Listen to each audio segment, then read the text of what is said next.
Hello everyone, welcome to the Hue Virtual Chat, and it is a bit of a milestone today. We are celebrating our 70th show.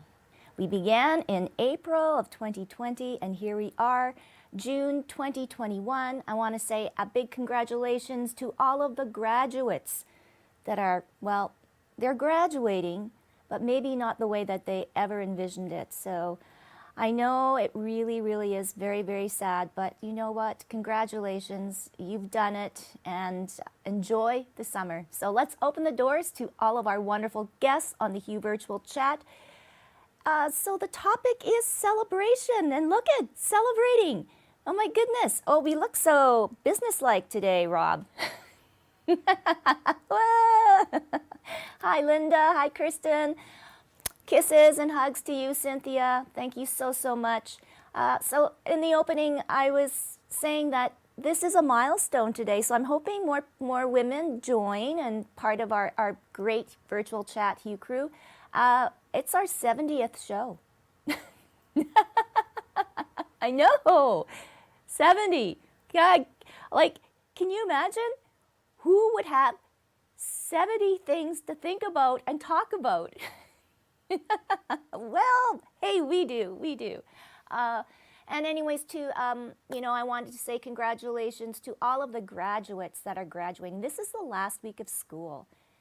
And if you can kind of remember even back to when you were going to school, like the excitement of the last week, the anticipation of summer, you get to throw all of the old scribblers out or whatever, and it was such a happy time. And you know what? This week is so different, right? For all of those graduates that won't be wearing their grad dress, won't be having the walkway and the prom and photos and the dinner and dance and whatever else. And I want to welcome Perla. Perla. Hello, everyone. Hi. Can you just tilt your screen down because we can Yes, only see your glasses. oh, okay.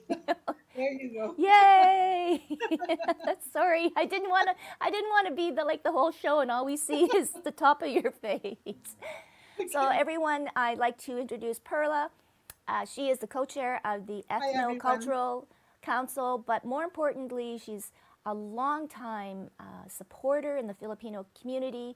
And I wanted to talk about celebrations, multicultural celebrations.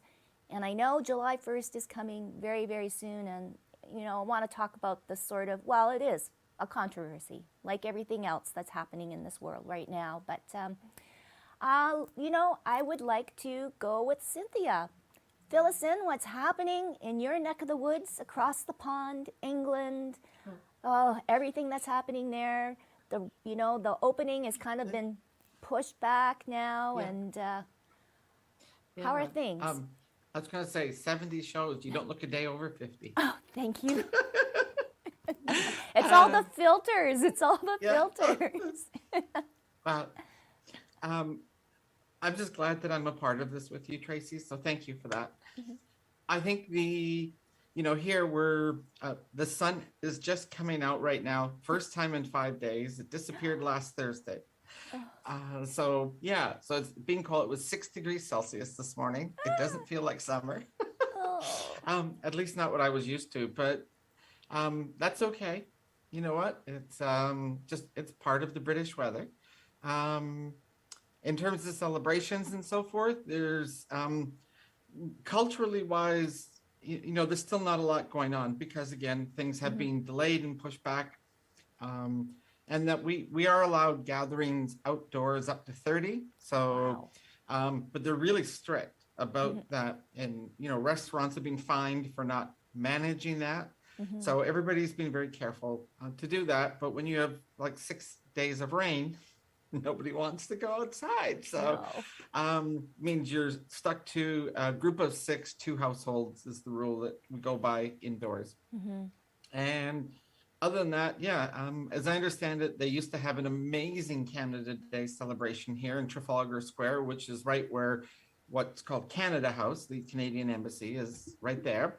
Unfortunately, that budget was cut a number of years ago. I think it was 2018 or 19 was the last big Canadian shindig.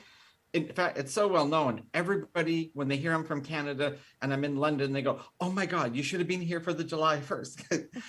It was just the thing. They had pancakes and maple syrup for breakfast, and they had Canadian bands and everything playing through the day. It's quite a thing. So now I see Canadian groups saying, "What are we going to do for Canada Day?" I miss talking to other Canadians. Can we get together? And I'm going like, well, I get to talk to an amazing group of Canadians every week. So I feel blessed. That is so sweet. Well, yeah, who knows what's going to be happening on July 1st, Canada Day, and sort of we'll get into that. Perla, Yeah. let's go with you. A little bit of background, I guess, on the Filipino community, your close ties with it, and the importance of keeping up, the month of June. There is so many Filipino activities going on. Yeah, actually, 3 years ago, federally, it has been proclaimed that the whole month of June is Philippine Heritage Month. So it's expanded from a week celebration prior to that because the province have declared it as a Philippine Heritage Week. So this is the third year, and we were able to celebrate it the first year, and then COVID came. So last year, everything was suspended because of COVID, of course. But this year, we somehow, whatever we can do virtually, we did. So, and there are other groups in the community that love to do different things. Actually, the whole month is actually bursting with activities when we can do it in person. So, as far as the Philippine Heritage Council is concerned, we were able to do a virtual, so in place of the Philippine Independence Ball, which is usually I guess, a highlight of the celebration, which is actually the showcase of the community. We just came up with sort of a virtual gathering. And coming up, we are celebrating a celebration of faith, which is one of the important things that we do in recognition of the fact that we are the only Christian nation in Asia. And it being such, because the majority of our population are Christians, that's important for us to celebrate as well. And part of the multicultural celebration we have, because part of our heritage now is being Filipino Canadian. So one of the things that we're able to do this year is to welcome newcomers. So not just Filipino newcomers, but everyone coming from all different countries, welcoming them and helping them out with connecting them with agencies that serve new immigrants. And we were able to come up with an event for high school students where there's part cultural activities and fun activities. So for this year, that's what we can afford to do. But when we're able to do it person to person, there would be a lot more. And of course, with the 80 different groups that we have, they'd like to do something themselves. So our celebration mostly would be partnership with different groups. Aw, that's so wonderful to hear. And I think it's so important right now, right, Perla? Because Yeah. and there's a lot of unrest, there's a lot of anxiety, and I think for your community to reach out like that, I think is so wonderful. Yes, it is. And yeah, we actually acknowledge the fact that the things that has happened in the past here in Canada. And we understand it fully well because the Philippines for had been colonized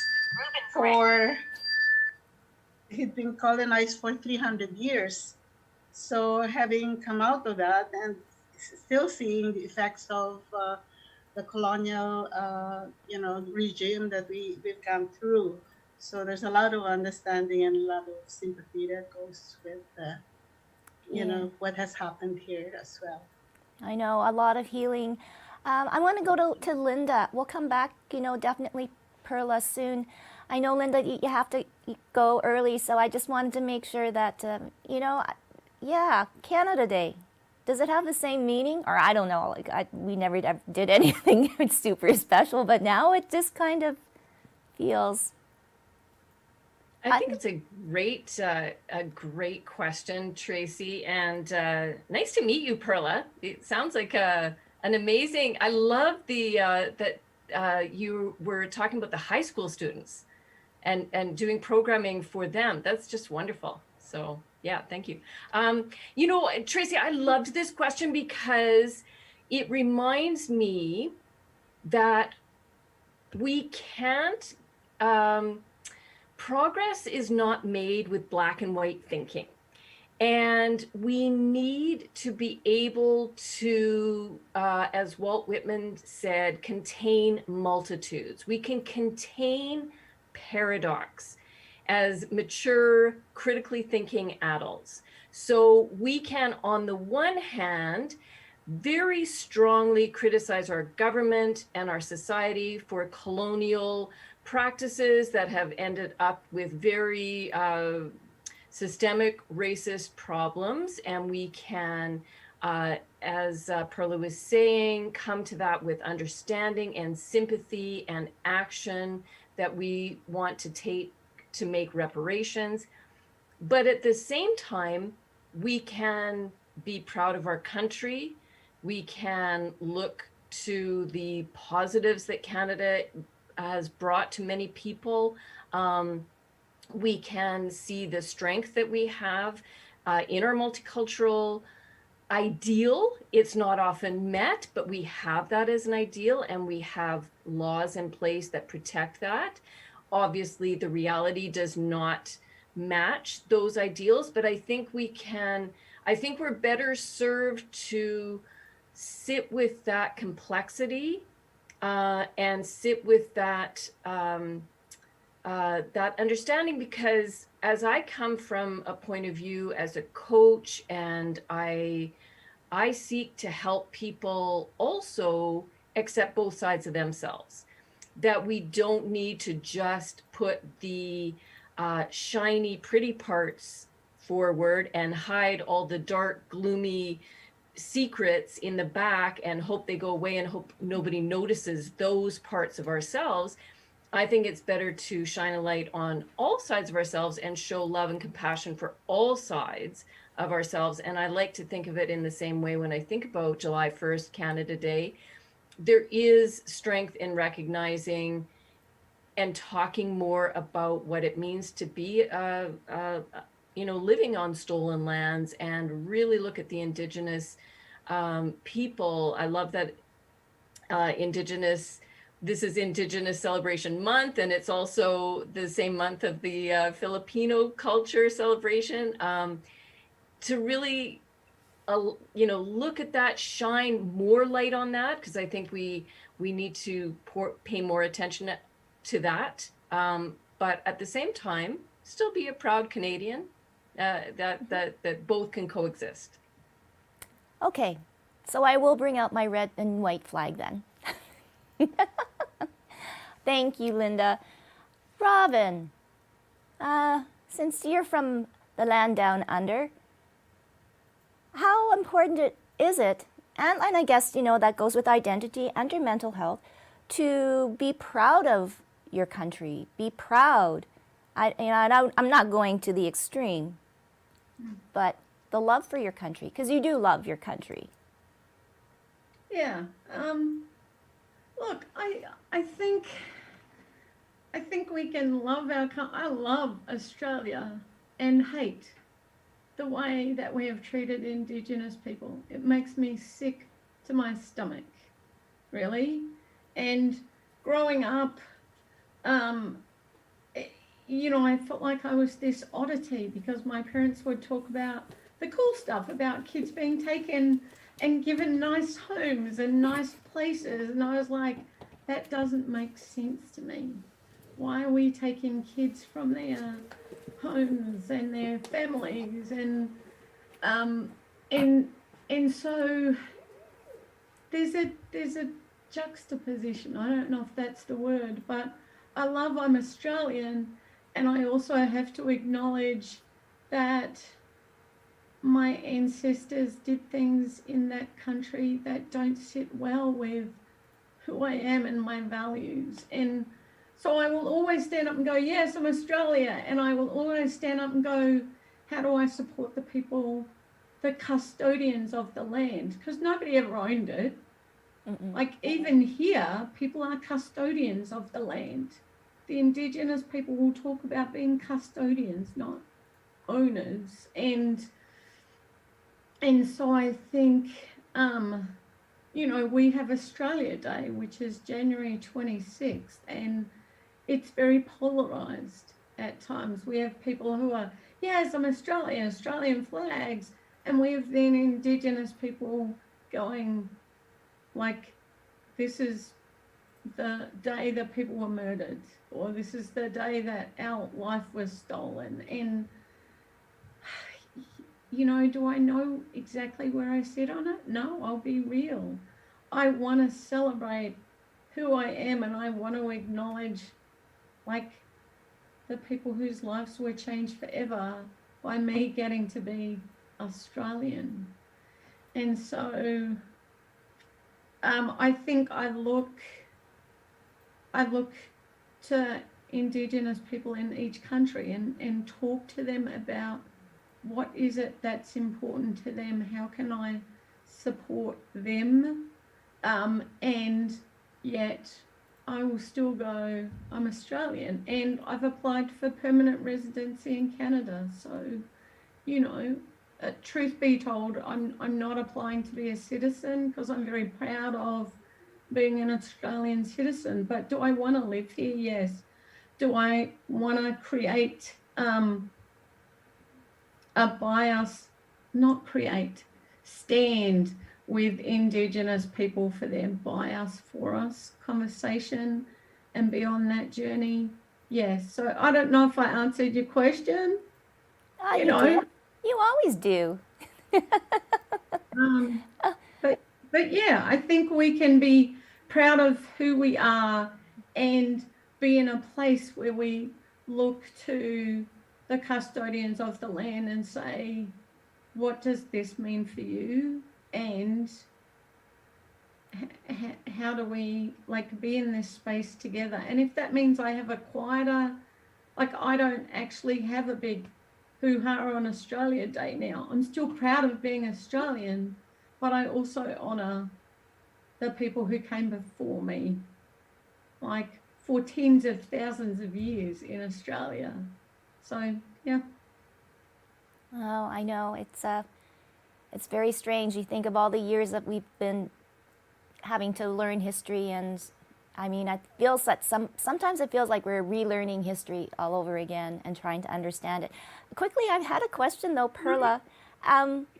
What? Tracy, can I just jump in really quickly? Sorry. Yes, that's okay. I think one of the things that I struggle with is we don't teach all of the history. And then Canada talks about, you know, a bilingual country, but we don't learn English and French in schools specific, like it's not a mandatory thing for Canadians to learn French or learn an Indigenous language. So, and the same in Australia. It feels like we say stuff, but we don't put it into practice. Now I'll be fine. So Perla, in the Philippines, has there been any kind of history of, you know, racism? Like, because I don't know. I'm asking that. I'm just asking that kind of a question of wonder. You have to unmute yourself, Perla. Okay. You mean here in Winnipeg? No, back home in the Philippines. Back home, see, we seem to be a homogeneous group because we're all from the Philippines. But remember, there's 7,100 islands with 80 different languages.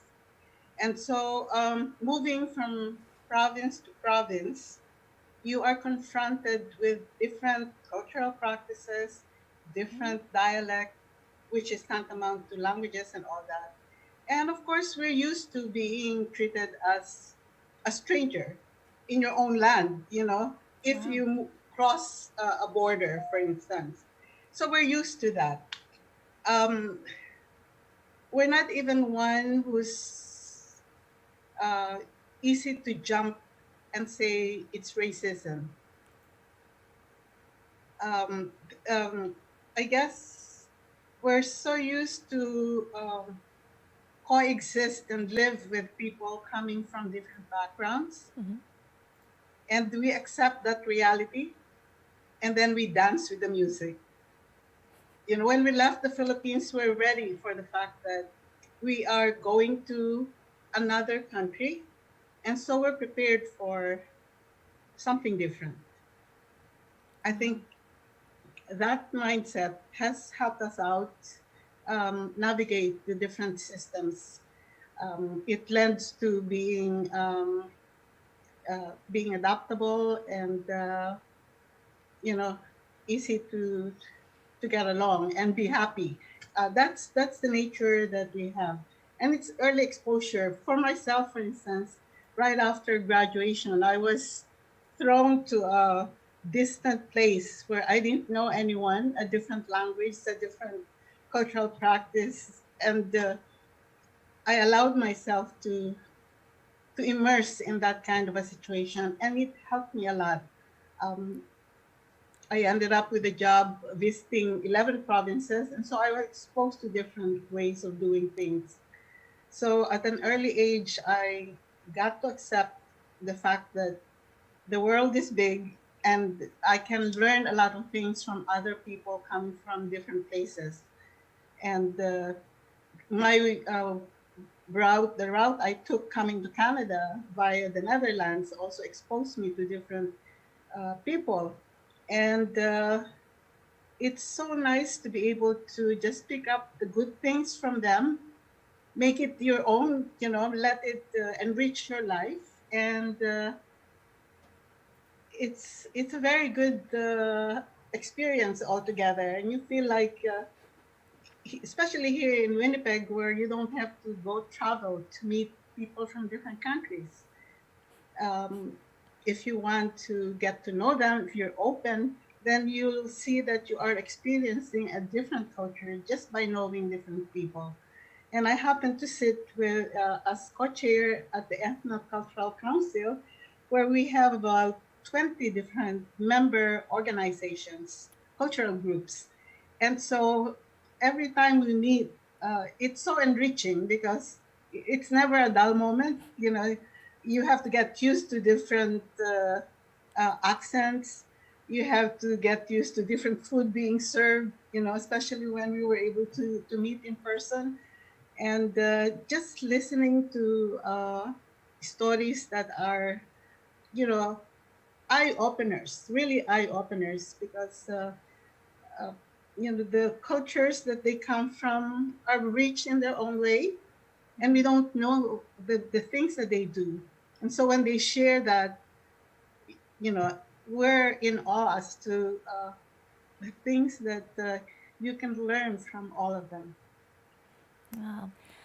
Well, we certainly have learned a lot from you, and I think if we could take a page from the Filipino philosophy of life, I don't think we'd be in this crap hole. Did I say that? Yeah, I guess there's so much adjusting that we have to do in our very own country, because, and then we also have people coming from China, from India. We're Mm-hmm. exposed to them even in the Philippines. Mm-hmm. So racism, we got aware of racism only here. We never spoke about it in the Philippines. We Wow. just learned how to, deal with each other. Wow. Well, and hey, this is a good segue then to our all-in family peer support workers, Charlotte and Kirsten. The whole idea, right? You come to here, live here. Perla, I mean, everybody talks about everything, right? We're told to let our feelings out. We're told to be vulnerable, to show our emotions. Mhm. So I guess we see some good and bad in both things, right, Yeah. Charlotte? Kirsten? Are you still at the lake, Charlotte? I am at the lake, and I have been here for quite some time. You know what, Kirsten, I'm going to let you start on this one because I think we're going to go place. Well, first of all, I have to say it's really nice meeting you, Perla, and hearing you speak and the insight that that you're sharing and the Filipino philosophy makes, you know, in Winnipeg, my experience, and I think it's well known for all Winnipeggers, we have the nicest Filipino community. They are the nicest people. Does not everybody in Winnipeg feel this way? Like, that's just kind of a fact. Like, we have a fantastic Filipino community, and they are very, very thought of. And by you sharing exactly what you put forth about experiences and philosophies, yeah, it makes me even think more of that community, and also, yeah, it warms my heart, and it makes a lot of sense what you've shared. You know, going to family and what family means, and again, you know, family. Well, first of all, I'm going to back up a little bit. I'm going to say, Tracy, that when it comes to celebrating Canada Day, you know, I loved what Linda was saying and Robin. I'm having a hard time getting really excited and making a lot of noise about it. It just doesn't feel right, because of not only, you know, current events of what's happening. It just feels like a time to be humble and reflective, and for us all to have conversations and to kind of look within and have hard conversations with each other, with people outside of your regular community. Maybe more about that and less about you know, light celebration, or, but that's just me. It just seems like a time, it just feels wrong. It goes against my nature. But you know, maybe when it comes to talking about family, maybe I should pass it off to you here, Charlotte. Oh, I heard a bark. You know, my head goes to, you know, when Tracy, you were talking about the openness and talking about our feelings and things here in Canada, but that's not always the case with mental health. Like, people really, really clam up. They don't want to talk about it.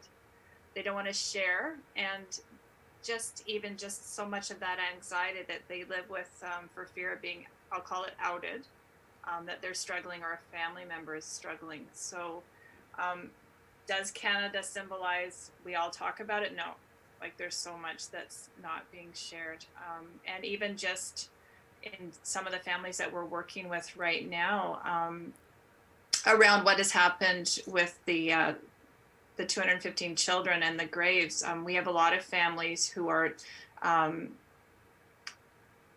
survivors of residential schools, or the children of residential school survivors, and just the stuff that's coming up for them right now, and scared to talk about it, but wanting to talk about it, and how to support themselves and their family. So, like Kirsten, I've seen an increase in support for that right now. And it's a real dance, because they're scared to talk when they first meet us. And then when we start to share a little bit of our stories, and this is they in general, like all different kinds of families, only then when they feel safe to start to share with what's going on, you know, that's when they start to talk. So that's kind of where my head went right now. Well, we still have a long way to go when it comes to mental health.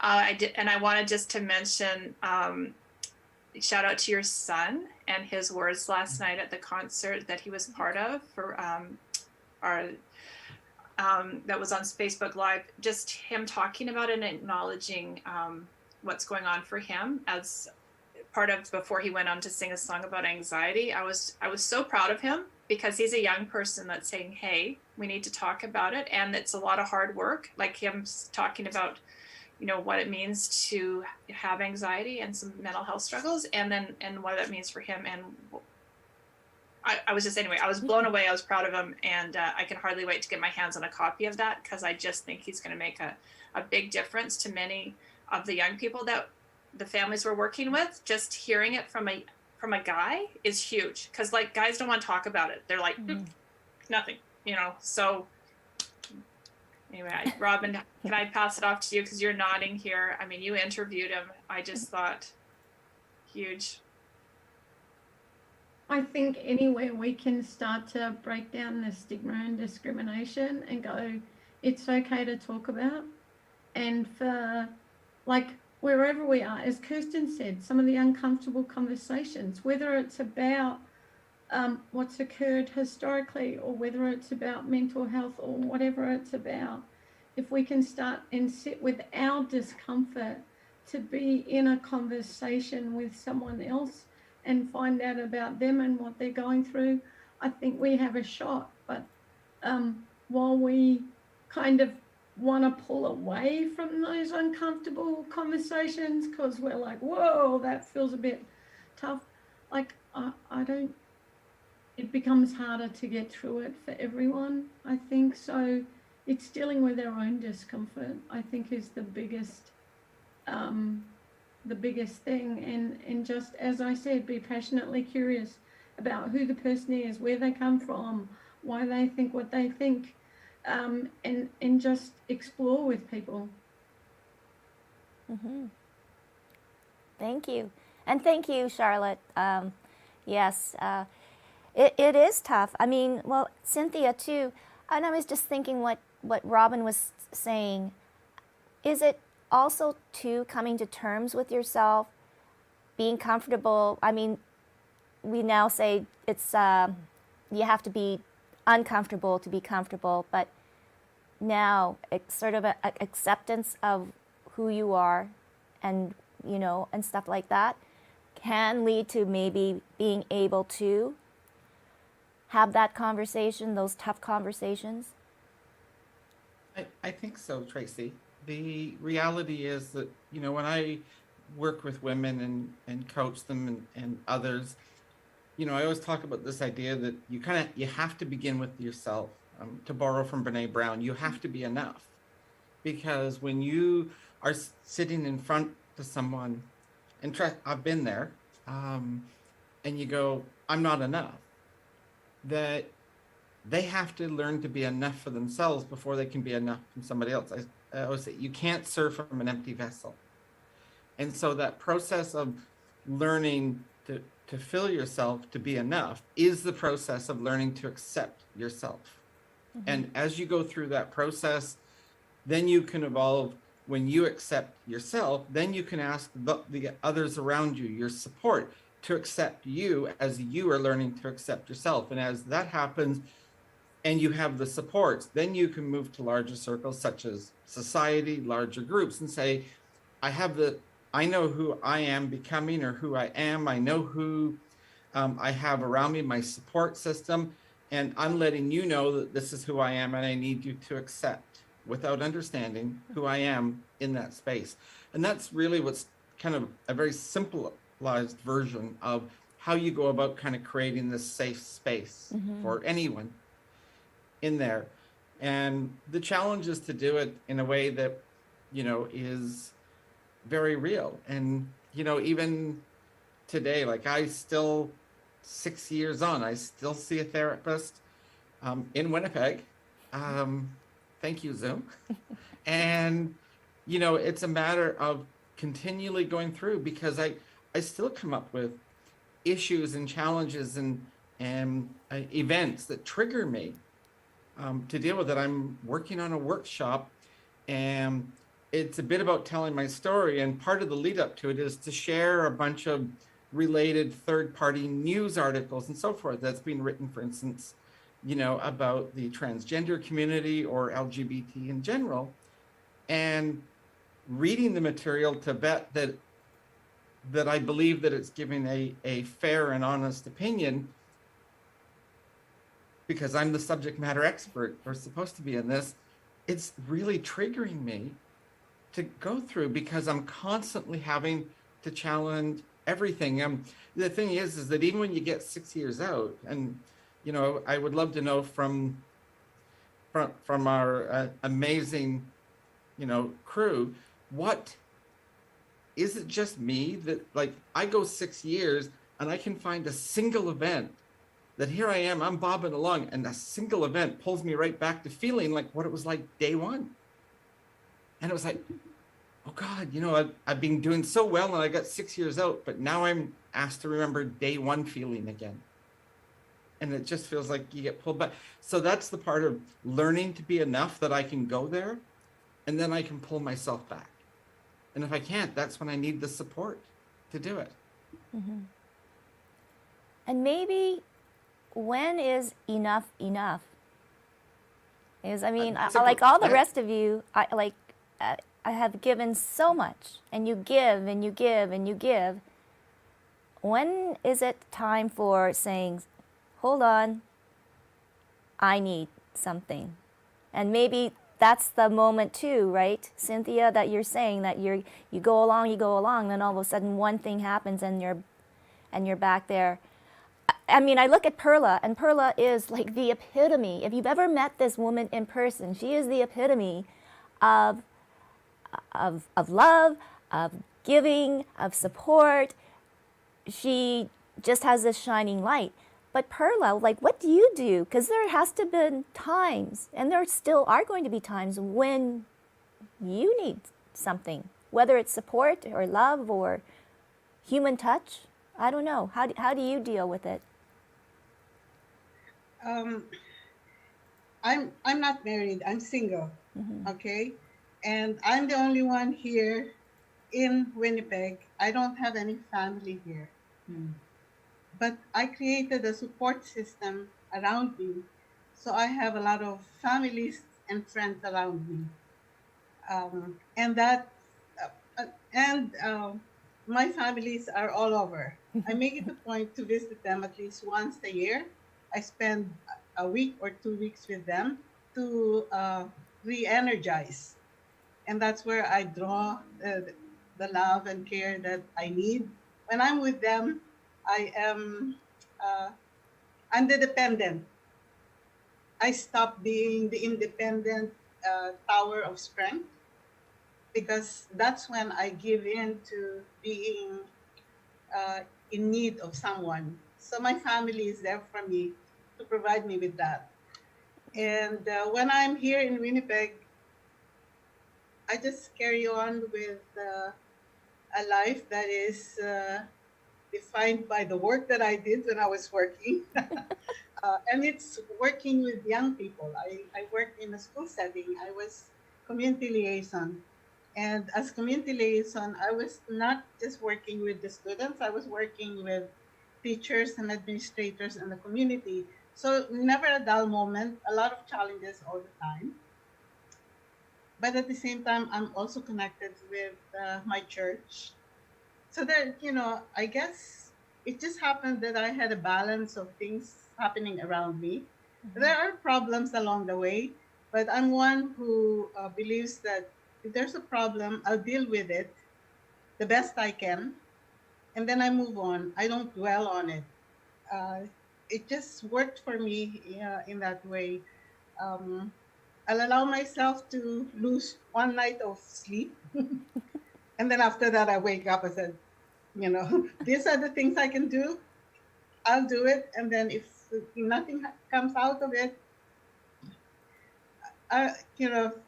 probably it's an outlook that has helped me along the way. So I wasn't drawn down by anything that has happened to me. And I've always had people to talk to and confer with to help me move on with some stuff that I was dealing with. So, but I can understand some of the difficulties that the things that you're confronted with. Cynthia, that's, I guess the important thing is the awareness that if you're drawn back to day one after 6 years because of that one event, just the consciousness that this is happening to you and waking up and saying, I've moved on, this is just one of those things, because those triggers will happen every so often. It's a reality that you have to face. And yet, it doesn't mean you're allowing yourself to be drawn back. We move on. Still. Oh, I just wanted to pipe in for a second, if I could. Cynthia, I so relate to what you were saying about going back 6 years and things coming up. And I think, I could be wrong, but I'm going to take a stretch and say I think my colleagues Robin and Charlotte can relate to that as well.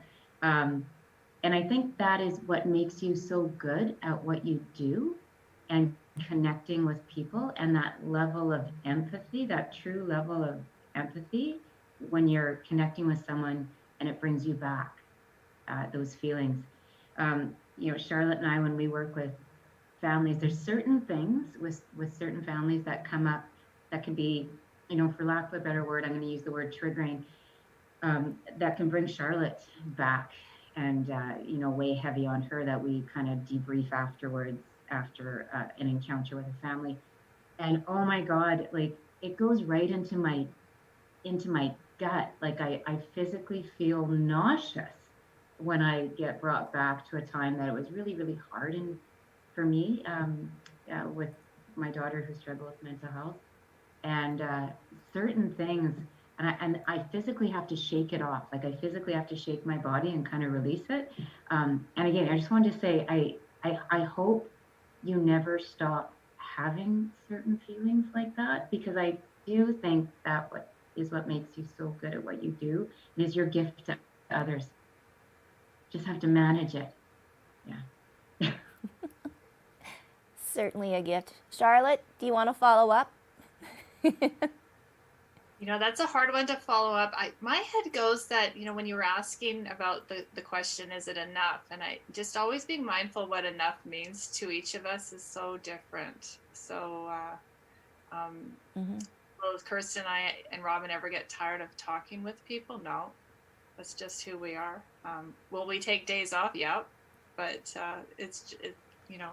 so, and not pushing your own bias on what you think enough is to a person, whether it's your family member or or individual as well.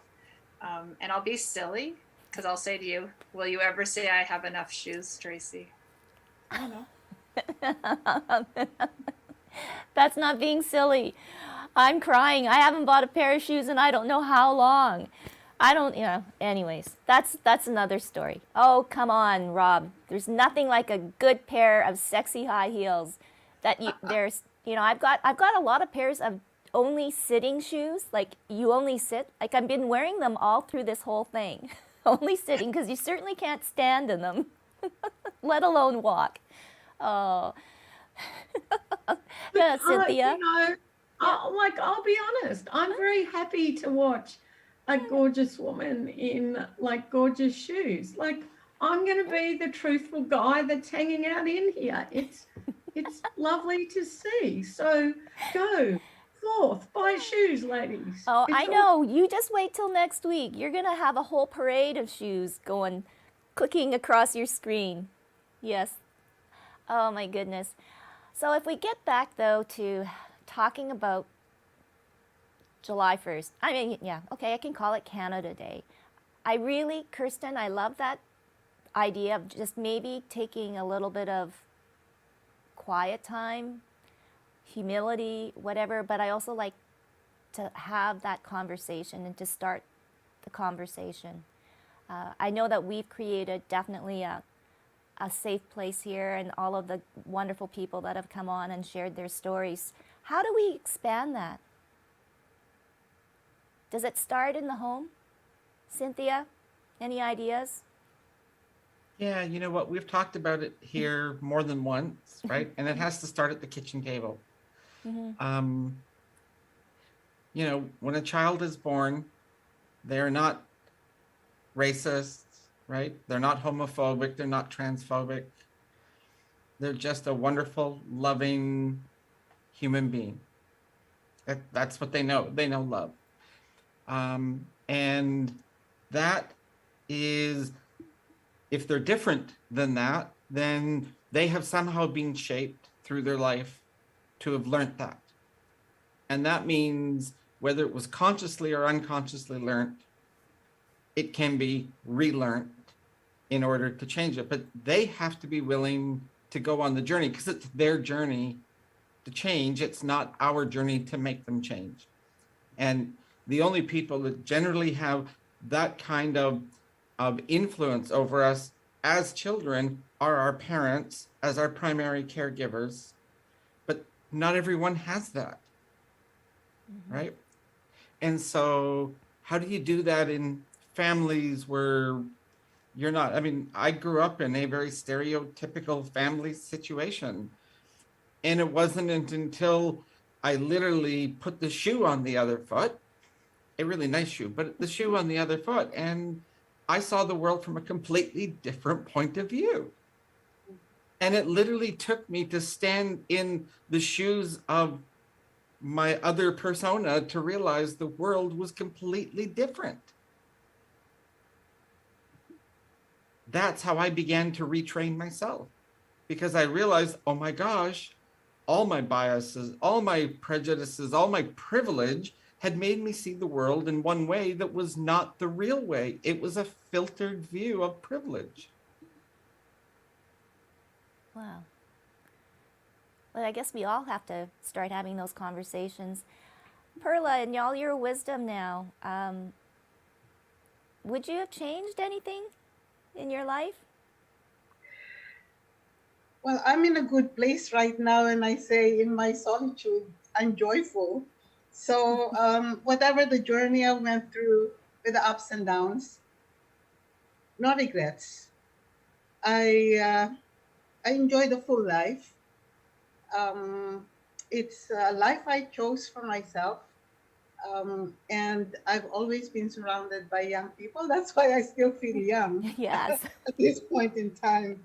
And another secret I have, probably why I'm able to move on in a positive mode in my life, is I give myself reward every time I do something okay. Like I what? love shopping. I love shopping. So I reward myself and tap myself on the shoulder. And we have to do that because I can't wait for other people to do it for me. Mhm. So I can move on. And I have to appreciate what I did, what I am able to do. So that kept me going as well. Less expectation from others in terms of positive strokes. I take care of it myself. What do you think about that, Robin? Good therapy?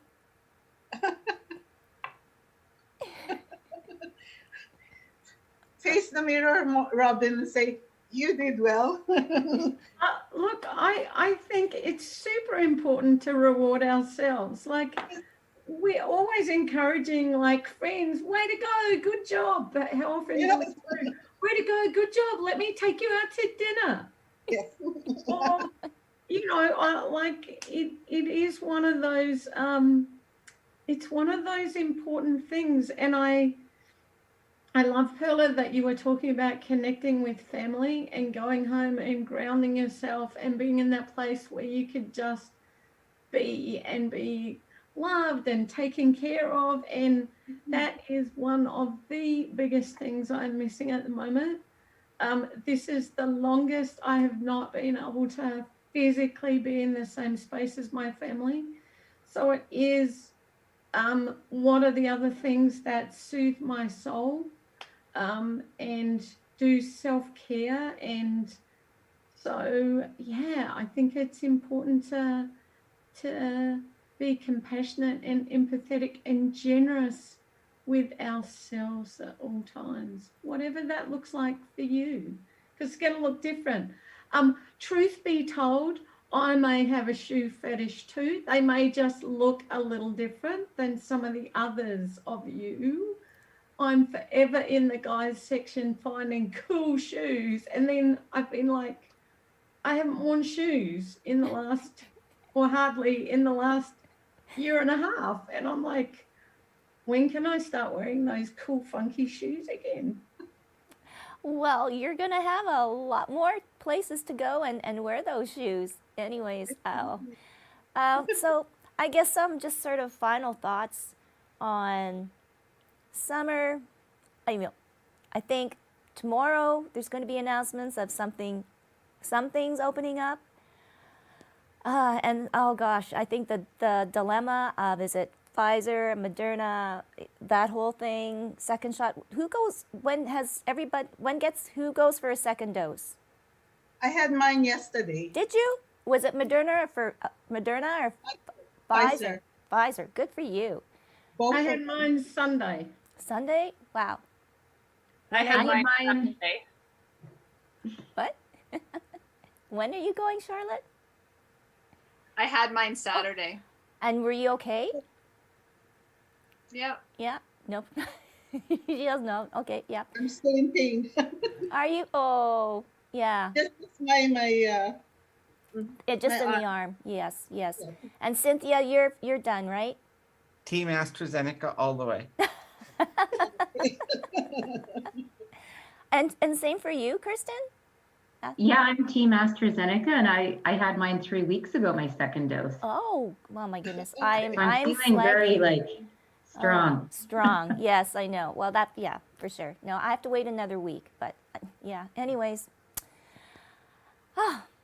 on that note, I guess we'll go and enjoy the beautiful sunshine. Cynthia, it's sunny here in 26. Sorry. Yeah. so nice to meet all of you. Yes. Nice meeting you, Perla. Thank you so much, Perla. It's always a pleasure. All right, and thank you, Robin. Wonderful show last night. Thank Beautiful you show. for everything, Tracy. It was beyond my wildest dreams. So if anyone wants to see it, listening for the whispers about suicide, awareness for suicide prevention in memory of my brother who died by suicide a year ago. It's on I Like You Facebook. It's on the Robin Priest Facebook. It was just beyond what I ever dreamed possible. And Tracy and Graham, with a tech team behind it, thank you. You are so, so welcome. All right, have a beautiful Tuesday, ladies. And Rob, we'll see ya. Bye-bye. Thank you. Bye, Bye, guys. everyone. Thank you for celebrating 70 shows.